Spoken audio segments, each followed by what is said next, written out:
Merci à tous de m'envoyer vos additions, ça me fait super plaisir que vous soyez client ou que vous travaillez dedans, c'est vous qui servez, bah n'hésitez pas, hein, un petit DM sur Insta avec la facture et ça me fait bien plaisir.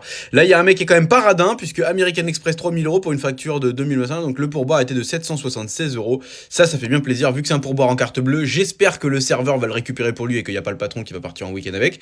Voilà. Du coup, on regarde un peu le détail de la facture, bien sûr, et on va expliquer pourquoi aussi Ace of Spades, ça marche, hein, cette boîte-là. Alors, du coup, Evian 8, c'est cher, mais pas criminel encore. Mezzé Platter, Plaki, Paidaka, 42, pommes de terre, trucs, tout ça. C'est des trucs grecs, vas-y, moi je mange déjà pas de moussaka, donc tous ces trucs-là, je sais pas ce que c'est. Taboulet, 14, bon ça on voit à peu près, les shots sont offerts, et donc Ace of Spades.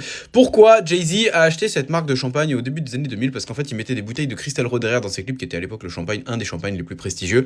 Et du coup, la maison Roderer a dit, ah, mais on veut pas des rappeurs, ils mettent nos bouteilles dans leurs clips, ça fait une mauvaise image. Et bah oui, 20 ans plus tard, la culture urbaine a gagné sur tout, puisque tu vois quand même que toutes les égéries de toutes les marques quasiment, c'est des gens issus de la culture urbaine, donc notamment des chanteuses de rap, hein, des Rihanna, des Beyoncé, des tout ça. Et quand on voit aussi les classements de streaming de Spotify notamment, on voit qu'il y a quand même 99% de rap et de R&B, donc voilà, la culture urbaine a totalement gagné, et c'était donc pas visionnaire de la part de Roderer de refuser Jay-Z comme égérie gratuite en plus, puisque Jay-Z payait les bouteilles, hein, pour les foutre dans ses clips, donc voilà, c'est pas un très bon calcul. Deux cafés, 4 €, Pavlova, 14 €, on note bien, donc le mec a quand même arrondi à 3000 pour une facture à 2200 €, voilà.